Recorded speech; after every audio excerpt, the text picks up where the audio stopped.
Zone 3. I'm Howard Bascom from Kansas City.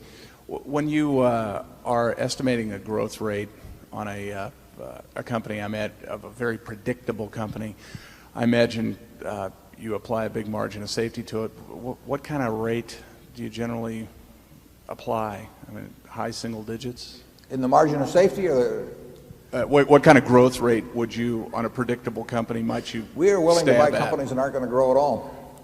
Okay. Assuming we get enough for our money when we do it. So we are not looking.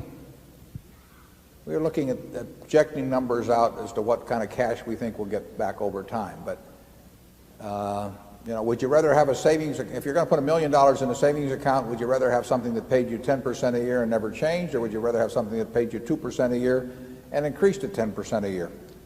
Well, you can work out the math to answer those questions, but you can certainly have a situation where there's absolutely no growth in the business, and it's a much better investment than some company that's going to grow at very substantial rates, particularly if they're going to need capital in order to grow.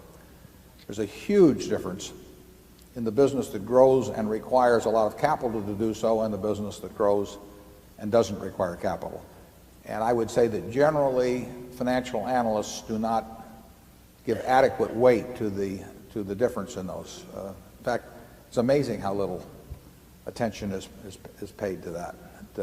Believe me, if you're investing, you should pay a lot of attention to it. Charlie?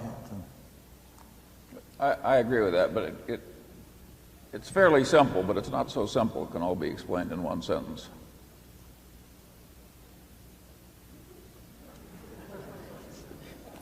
Some of our best businesses that we own outright don't grow, but they throw off lots of money which we can use to buy something else, and therefore our capital is growing without physical growth being in the business.